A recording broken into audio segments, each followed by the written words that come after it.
Welcome, traveler. Tonight, you are a blacksmith in a medieval European village. The first whispers of dawn are just painting the eastern sky, a faint gray light filtering through the small, unglazed window of your forge. The air within is cool and carries the deep, comforting scent of charcoal and iron. You are already awake, the rhythm of your day ingrained, a steady pulse that begins long before the sun crests the horizon. Your workshop, nestled at the edge of the village, is a familiar haven, a place of industry and transformation. You rise from your simple cot, the straw mattress rustling softly beneath you. A thick wool tunic and leather apron are your workday attire, practical and hard-wearing, designed to withstand sparks and sweat. The village outside is still deep in slumber, its thatched roofs huddled together like sleeping animals. But soon the sounds of daily life will begin to stir. For now, there is only the quiet of the coming day, and the anticipation of the work that lies ahead. Your first task is always the same: to awaken the heart of the forge. You kneel before the hearth, a deep, stone-lined pit, and carefully arrange kindling and small pieces of charcoal. With a long iron rod, you nudge the glowing embers from yesterday's fire, carefully coaxing them back to life. A gentle puff from the bellows, a soft whoosh, and a faint orange glow begins to spread. The warmth is immediate, a small comfort in the cool morning air. The bellows, large and sturdy, are your lungs for the fire. With a steady, deliberate motion, you begin to pump, drawing in cool air and expelling it through a tuyere directly into the heart of the charcoal. The embers brighten, then bloom into a vibrant red, the heat growing with each rhythmic pump. The air inside the forge begins to warm, pushing back the morning chill. The scent of burning charcoal becomes more pronounced, a rich, earthy aroma. As the fire grows, you glance around your workshop. Tools hang neatly on pegs along the rough stone walls, tongs of various sizes, hammers, chisels, punches. The anvil, a massive block of iron, stands at the center, its polished face gleaming faintly in the growing light. It is your silent partner, enduring countless blows, shaping metal with unwavering strength. Piles of raw iron bars, scavenged scrap, and finished pieces ready for delivery lie in organized heaps.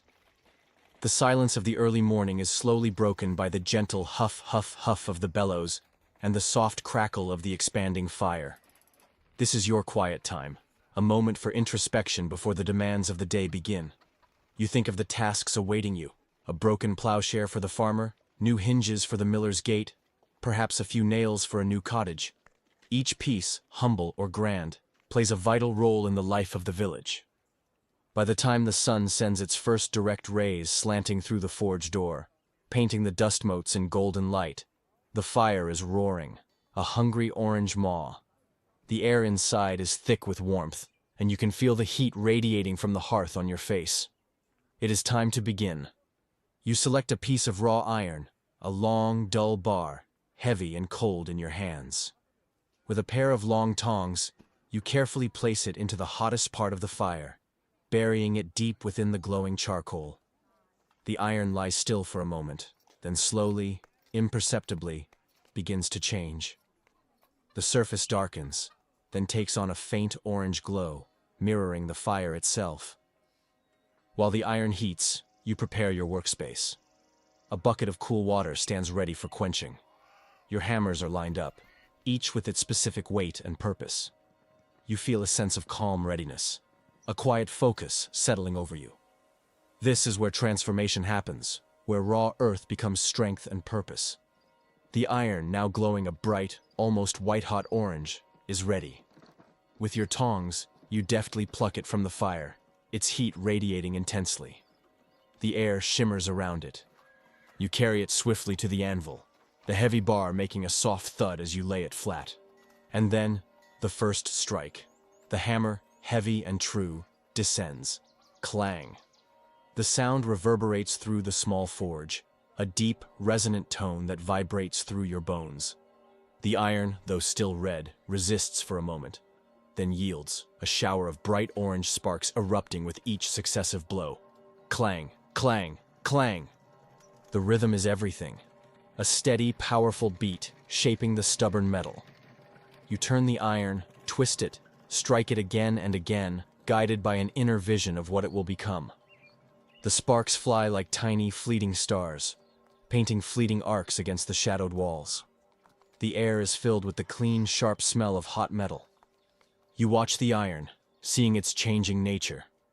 As it cools, the vibrant orange recedes, fading to a dull red.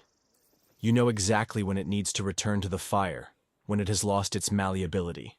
With a practiced movement, you plunge it back into the glowing coals, a soft hiss as it re-enters the heat. While it reheats, you wipe a bead of sweat from your brow with the back of a gloved hand. Your muscles ache pleasantly, a testament to the honest work. You look at the nascent form on the anvil, perhaps the beginnings of a sturdy gate hinge, or the first bend of a new tool. It is still rough, unrefined, but the promise of its final shape is already visible.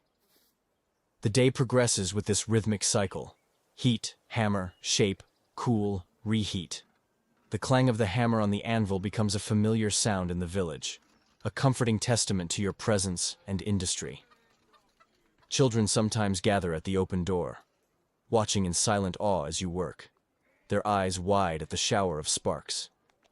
You offer a small smile, a silent acknowledgement of their curiosity. Visitors come and go, the farmer needing a repair, the carpenter discussing a new project, a traveler seeking a new buckle for his saddle. You greet each one with a nod, your words brief and to the point, your hands always ready to work. Your reputation is built on reliability, on the strength and durability of the items you create. As midday approaches, the sun climbs higher and the forge grows warmer.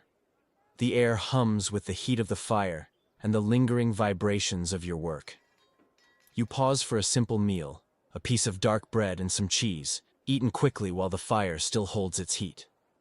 Even in your moments of rest, your gaze often falls on the tools, the raw materials, the evolving projects, a constant connection to your craft. The afternoon sees you working on more intricate pieces, perhaps a decorative scroll for a church gate, or the delicate shaping of a new lock. Here, the blows are lighter, more precise, the movements more artful. You draw out the metal, twist it, punch holes with careful aim. The dance between strength and finesse is key. Sometimes the scent of fresh-cut wood drifts in from the nearby carpenter's shop, or the distant bleating of sheep from the village common. These sounds blend with the constant crackle of the forge, the hiss of water on hot iron, and the rhythmic clang of your hammer, creating a tapestry of sound unique to your medieval world. As shadows begin to lengthen and the sun dips low again, you start the process of winding down.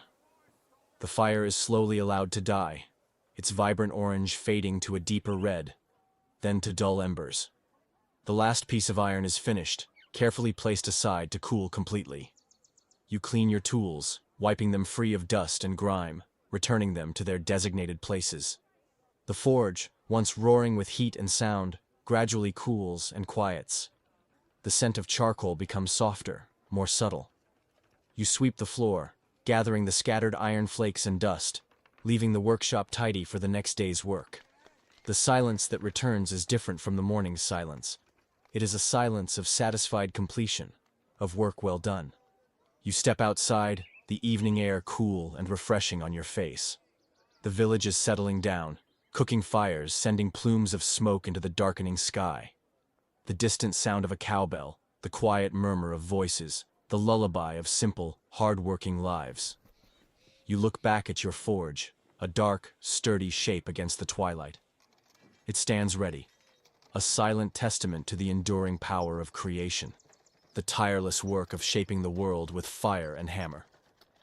The stars begin to appear, one by one, glittering coldly in the vast, inky canvas above. You walk slowly towards your humble dwelling, your body tired but your mind clear. The rhythmic clang of your hammer echoes softly in your memory, a comforting refrain that will guide you to rest. You are a cornerstone of this village, a quiet master of a vital craft. The sounds of the medieval night begin to wrap around you. The gentle rustle of leaves in the nearby forest, the distant hoot of an owl, the soft shifting of farm animals in their enclosures. These are the sounds of a world in harmony, a world where every effort serves a purpose. Every object is crafted with care. You are part of this ancient rhythm, a vital thread in the tapestry of village life. Your thoughts, like the cooling embers in the forge, begin to soften and dim. The powerful work of the day gives way to a profound stillness. You feel the weight of your body, pleasantly weary, sinking into the soft earth beneath you. The medieval world, with its honest labor and simple comforts, surrounds you, a gentle cradle for your rest. Let the lingering warmth of the forge, the rhythmic echoes of the hammer, and the deep satisfaction of a day well spent guide you now. You are safe, you are at peace, and the ancient craft you embody will watch over your dreams. Drift now, traveler, into the deepest, most restorative sleep. Your forge awaits the morning.